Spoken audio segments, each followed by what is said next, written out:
नमस्कार बच्चों। सिंघल द्वीप वर्णन खंड के अंतर्गत आज हम पढ़ेंगे पद संख्या 15 और 16। 15वें पद में कवि ने एक मिश्रित बाजार का वर्णन किया है, जिसमें फूल, पान, सुगंध आदि बिक रहे हैं। साथ ही इसमें कहीं कथा हो रही है, कहीं धर्मोपदेश हो रहा है, कहीं नृत्य और संगीत हो रहा है, और कहीं नाटक खेला जा रहा है, कहीं कठपुतली खेली जा रही है, तो कहीं पर किसी अन्य प्रकार की विद्या, ठग विद्या भी सिखाई जा रही है। और अंत में कवि कुल मिला के कहना ये चाहता है कि यह जो संसार है, यह भी इस मिश्रित बाजार जैसा है, जिसमें जो व्यक्ति जागृत है वह तो अपनी पूंजी बचा लेता है, लेकिन जो व्यक्ति मोह से ग्रस्त हो जाता है, इसके आकर्षण में फंस जाता है, वह इस संसार में ही सब कुछ लुटा देता है। ले के फूल बैठी फुलवारी, पान अपूरब धरे समारी, सोंधा सबे बैठ ले गांधी, फूल कपूर खिरौरी बांधी। कवि कहता है, इस सुंदर बाजार में फुलवारी अर्थात फूल वाली फूल लेकर के बैठी है, पान अपूरब धरे संवारी, और पान के पत्ते लेकर के सजा करके बैठी हुई है।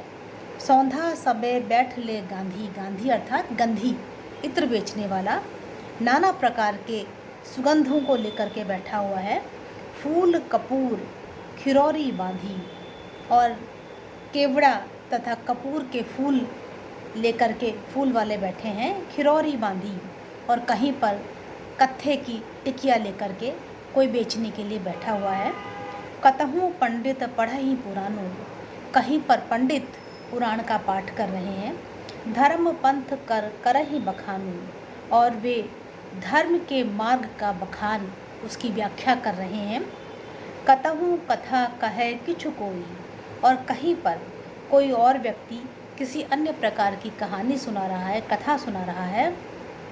कतहूँ नाच कूद भल हुई, और कहीं पर भली प्रकार से नाच कूद किया जा रहा है, अर्थात नृत्य और बाजा बज रहा है, नृत्य हो रहा है और बाजा बज रहा है।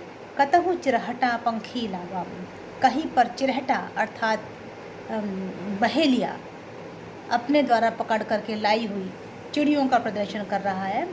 कतहु पखंडी काठ नचावा, और कहीं पर पखंडी अर्थात कठपुतली वाला कठपुतली के खेल दिखा रहा है, कठपुतली को नचा रहा है।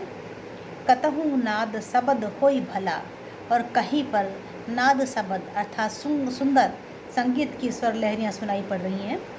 कतहु कर्नाटक चेटक कला, चेटक अर्थात जादू, और कहीं पर नाटक हो रहा है और कहीं पर कोई जादू की कला सिखा रहा है।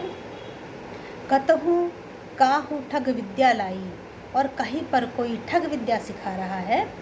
कतहु ले ही मानुष बौराई, और वह ठग व्यक्ति, ठग विद्या सिखाने वाला व्यक्ति मनुष्यों को पगला बना रहा है, पागल बना रहा है, मूर्ख बना रहा है। चरपट चोर गठी छोरा, मिले रहे ओहि नाच, जो ओहि हाटे सजग भा, गथ ताकर पे बाज।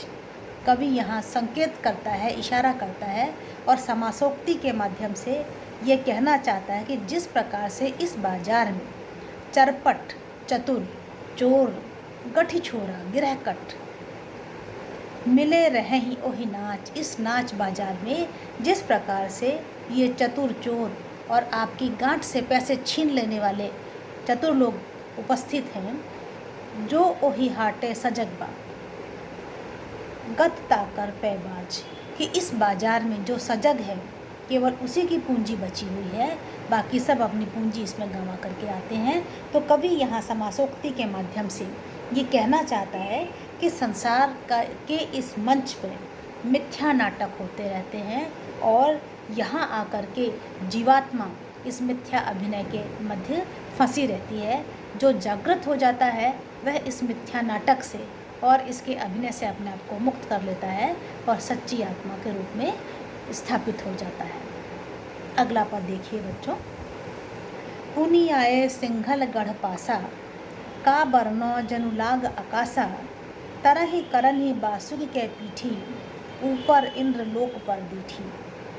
अब वे यहाँ पर सिंघलगढ़ का वर्णन कर रहे हैं और सिंघलगढ़ का वर्णन करते हुए वे हठ योग साधना की ओर संकेत करते हैं। कवि की दृष्टि में सिंघलगढ़ एक विस्तार की दृष्टि से, गहराई की दृष्टि से, ऊंचाई की दृष्टि से अपूर्व गढ़ है, जैसा इस संसार में न है न देखा गया है। और